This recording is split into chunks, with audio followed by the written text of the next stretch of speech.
man phoning to inquire about hotel information. First, you have some time to look at questions 1 to 4.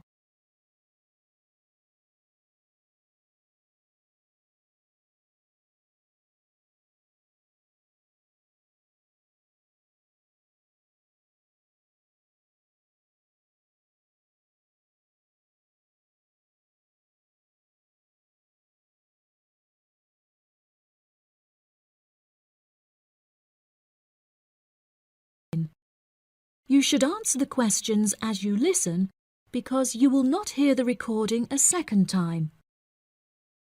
Listen carefully and answer questions 1 to 4. Good afternoon.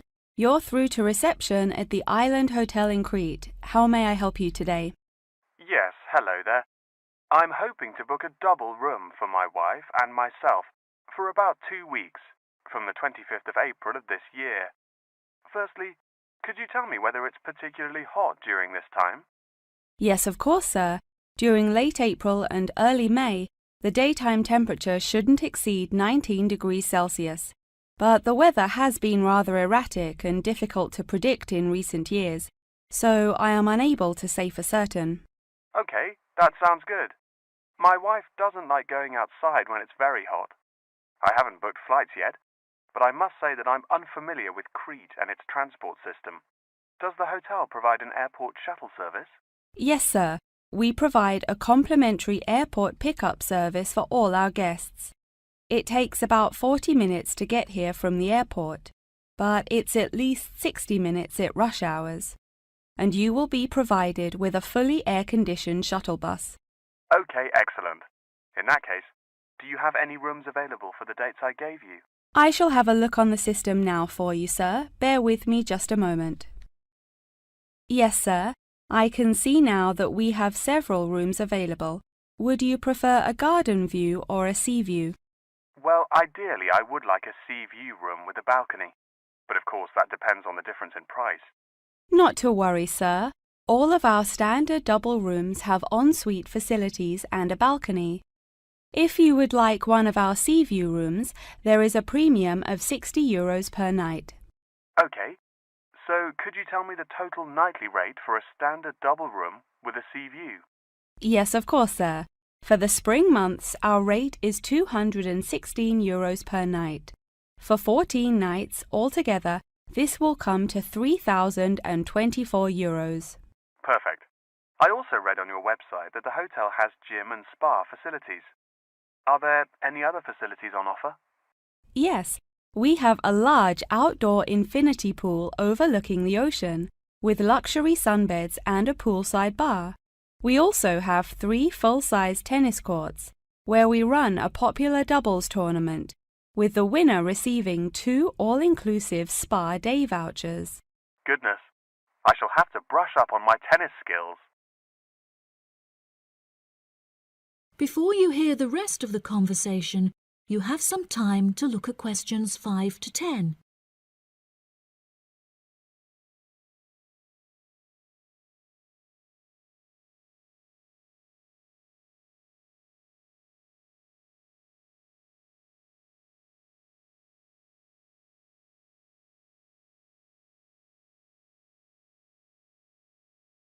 Now listen and answer questions 5 to 10. Are there any other activities organised by the hotel that we can partake in? It's just that it's our wedding anniversary on the 30th of June, and I would like to provide my wife with a perfect romantic getaway. I can assure you, sir, that your wife won't be disappointed.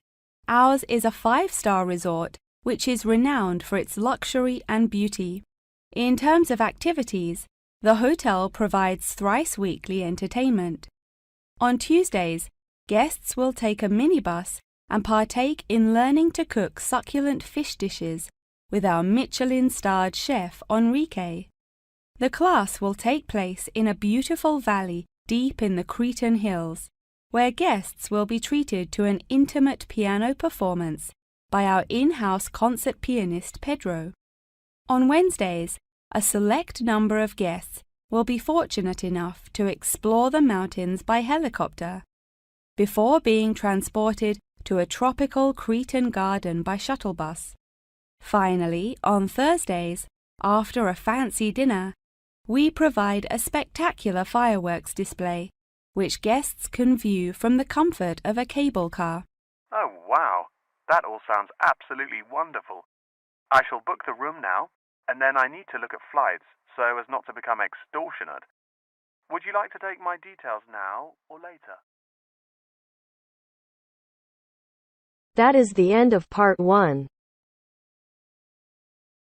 You now have half a minute to check your answers.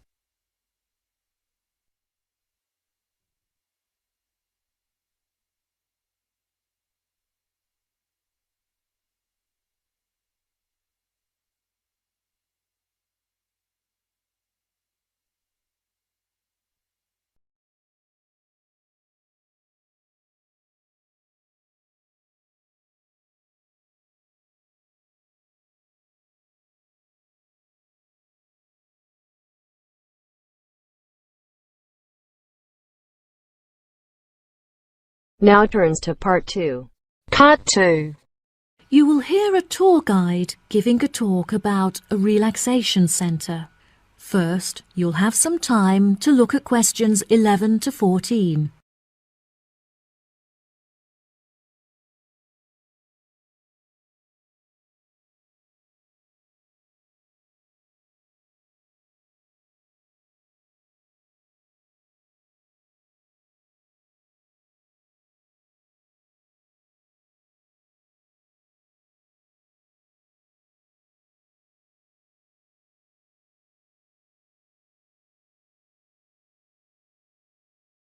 Now listen carefully and answer questions 11 to 14.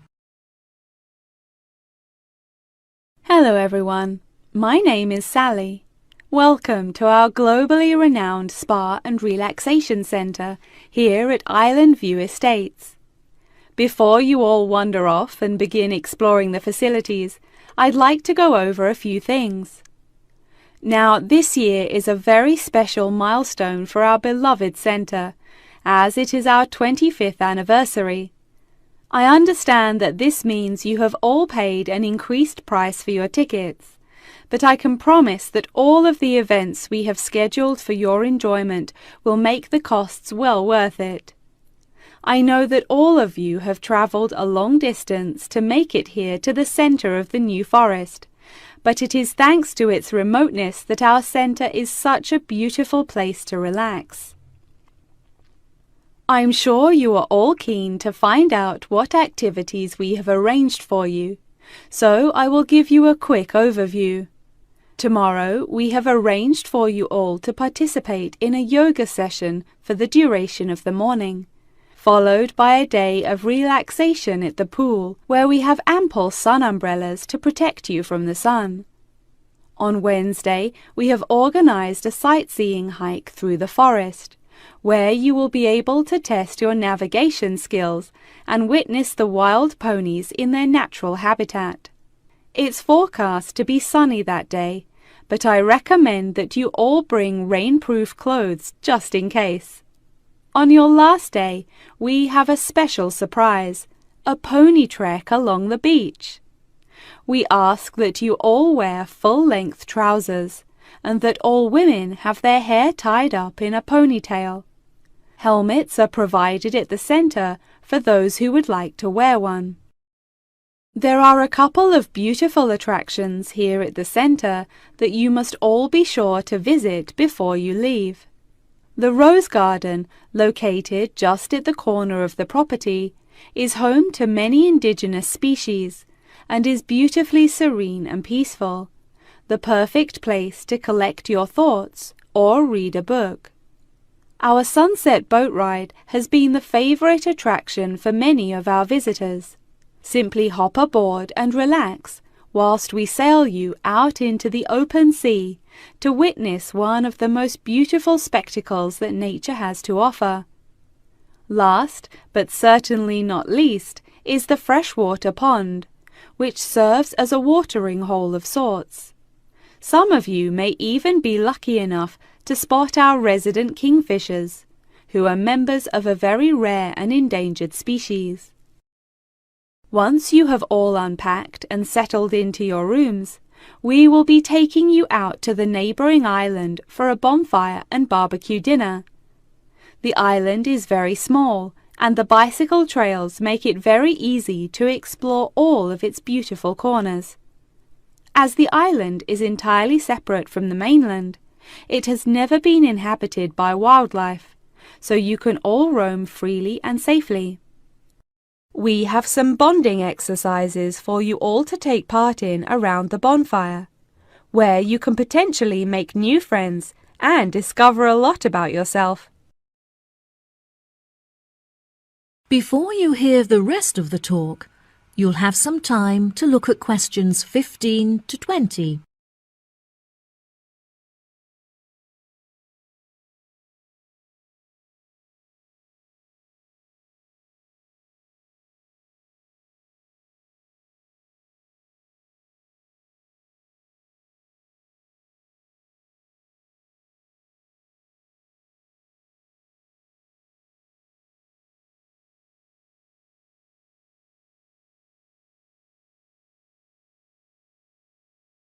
Now listen and answer questions 15 to 20.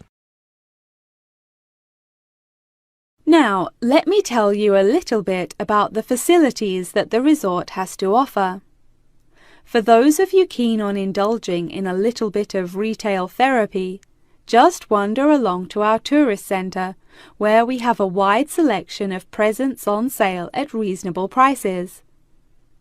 If you are feeling more drawn to the natural surroundings and scenery, I recommend that you take a trek up the mountain, where you can enjoy the panoramic outlook from the peak. For a bit of cultural indulgence, why not pay a visit to our small on-site theatre, where you can enjoy watching a range of movies and check out some works by our resident street artists. Just a 10-minute walk down the road is the local art museum, where you can roam around the sculpture courtyard or admire the many artworks on display. Here at the resort, we are incredibly lucky to be located right next to a nature reserve, where many species of endangered wildlife live in the pond.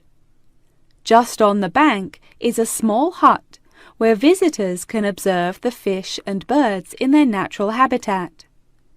Now, if any of you are interested in history, you have the very interesting opportunity to visit the ancient building at the south side of the grounds.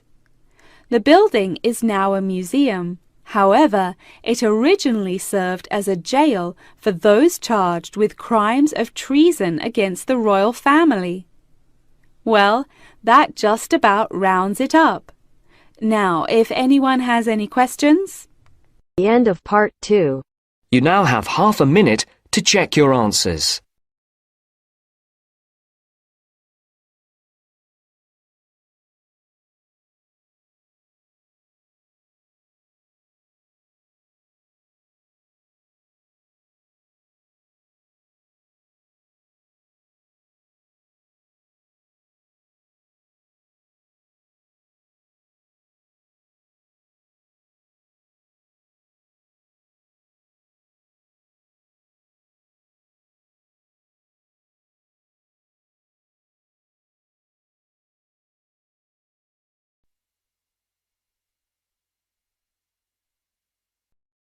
Now turns to part 3. Part 3. You will hear a conversation between a professor and a student talking about taking a course. First, you have some time to look at questions 21 to 25.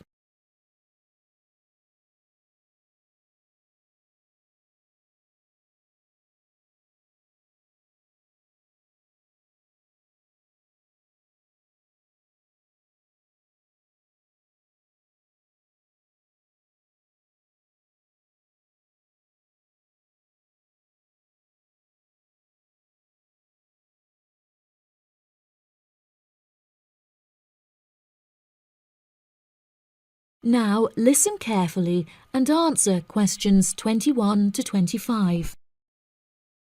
Excuse me, Dr. Twain. May I speak with you for a minute? Of course, please come in. I'm Charlotte York. I'm considering taking your course in tourism. Right. Well, Charlotte, how can I help you? I have been considering studying tourism. However, it is such an important decision that I would like to seek some advice about it first. Would you mind answering some of my questions? Absolutely. Fire away. Well, I have been discussing courses with my parents, and they are concerned that I will not be able to get a well-paid job with a degree in tourism. The reason that I want to study the course is that I have a great interest in the subject, and I think I would really enjoy it. I believe the only way that I will enjoy my life is if I enjoy my career. Happiness is far more important than money, don't you think? Absolutely. I would much rather be happy and poor rather than rich and miserable. Money cannot buy you happiness. I'm glad you agree. You needn't worry about money, Charlotte.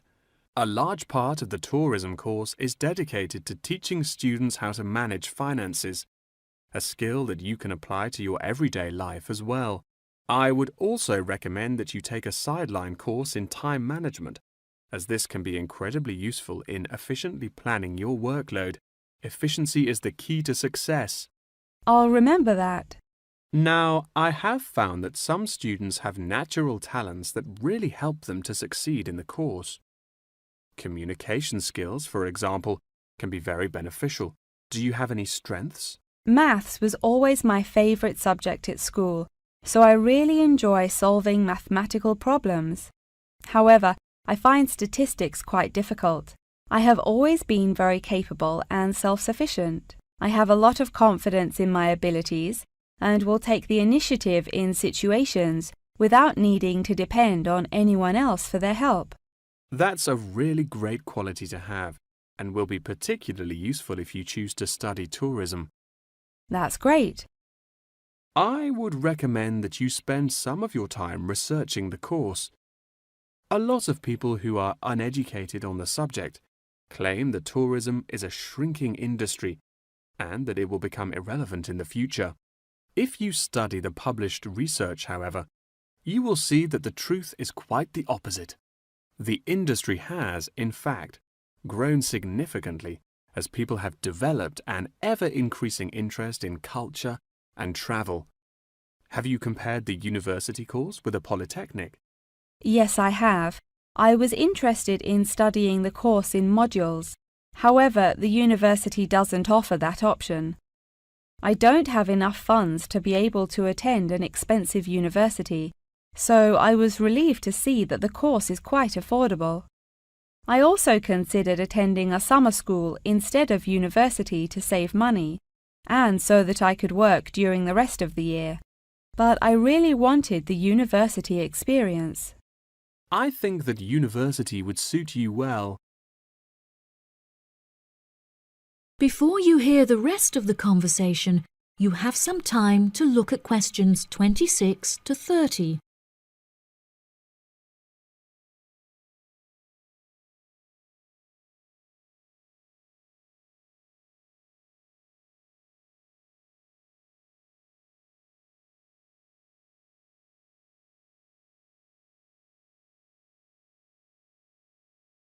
Now listen and answer questions 26 to 30. Now, what about the courses? Are you interested in any of the other subjects on offer? I have looked at a few. I was interested in travel and business as it sounds similar to tourism. That is really worth learning. However, be aware that it is difficult and will demand a lot of your time. Okay, that's good to know. You might find that Japanese is an interesting course and it will teach you valuable skills in speaking the language. Personally, it's not bad and could be of some help, but not that much. Okay, Japanese. Got that. What about medical care? Well, if you have time, the course will teach you a lot about curing diseases and illnesses or dealing with injuries outside, although it's not essential. So, okay, if it's useful, I'll take it. If you enjoy using technology and are worried about fulfilling the entry requirements, computing is very relaxed about the skills that applicants must possess. I'm terrible with computers, so I'm not sure that I would enjoy that course. How about public relations? Yes, I would recommend that course. It would be related to entering the tourism industry, as it will educate you on how to approach clients and develop associations with them. That's great. Thank you so much for your help. That is the end of part 3. You now have half a minute to check your answers.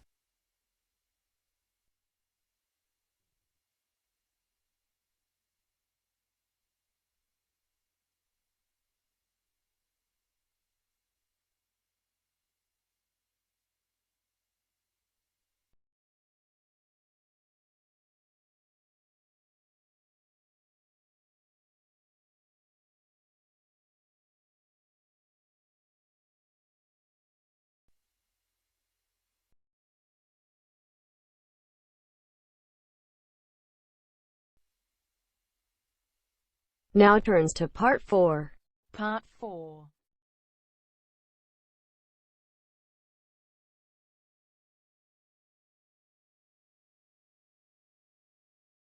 You will hear a talk about a research project on the tiger shark.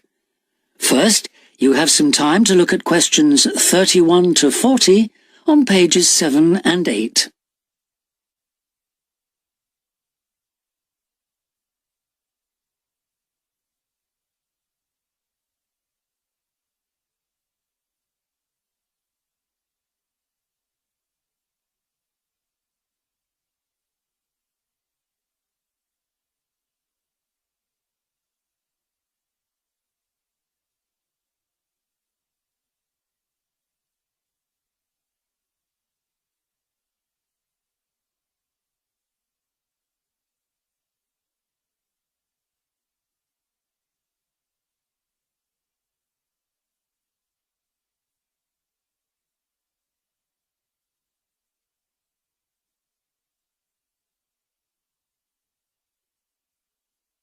Now listen carefully and answer questions 31 to 40.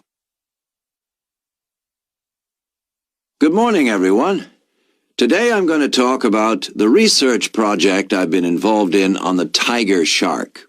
First of all, some background information. The tiger shark, also known as the leopard shark, is often thought to have got its name from its aggressive nature. But in actual fact, it's called that because it has dark bands, similar to those on a tiger's body. It is a huge creature, growing up to lengths of 6.5 meters. It can be found just about everywhere throughout the world's temperate and tropical seas, but it is most often found along the coast, rather than the open sea.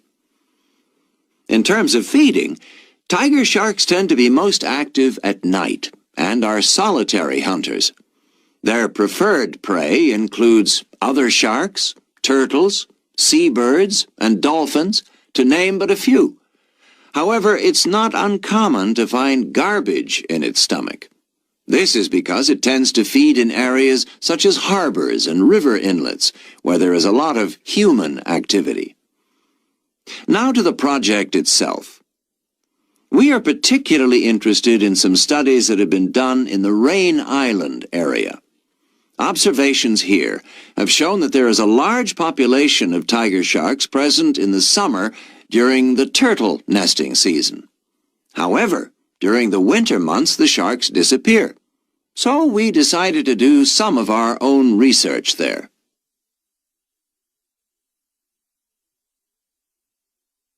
The first step was to tag a number of sharks so that we could follow their movements. To do this, we first needed to catch the sharks. Early in the morning, we baited lines with large bits of fish and set them in place. These lines were then checked every 3 or 4 hours. If no sharks were caught, the baits were replaced.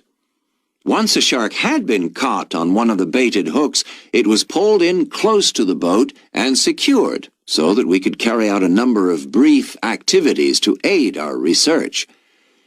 This usually took no more than about 10 minutes and was carried out as carefully as possible to minimize any stress to the shark. Each of the tiger sharks that we caught was measured and fitted with an identification tag, and also a small amount of tissue was taken for genetic studies. For some larger sharks over 3 meters long, we also inserted into the belly a special acoustic tag capable of sending satellite signals, while on other large sharks we attached a camera to the dorsal fin to enable us to study the behavior and habitat use of the sharks. After this, the shark was released, and we were able to follow its movements. So what was the purpose of all this tagging? Well, while we were already familiar with some aspects of the tiger shark's behavior and food sources, what we hoped to do in this project was to see exactly what factors affected the migration patterns of tiger sharks and whether it was, in fact, food, weather, and reproductive needs. These are some of our findings. On February 21st, a large female shark, whom we named Natalie, was attracted to our research boat at the northern tip of Rain Island and fitted with one of the satellite tags I've just mentioned. No transmissions were received from Natalie between April 2nd and April 29th, indicating that she didn't surface to feed during this period. The area in which she was last reported is very shallow, suggesting that she may have changed her feeding preferences during this period to focus on prey found on the sea floor. We also made a number of other discoveries, thanks to the various transmitters we used. It seems that tiger sharks move back and forth between the ocean floor and the surface quite often. This may help the sharks conserve energy while they swim, but it probably also helps them hunt, since this movement back and forth maximizes its chances of not being detected by its prey until the last minute. So far, our findings have not been conclusive. However, we have gained some very interesting insights into the behavior of tiger sharks and are now hoping to develop our research further. That is the end of part 4. You now have half a minute to check your answers.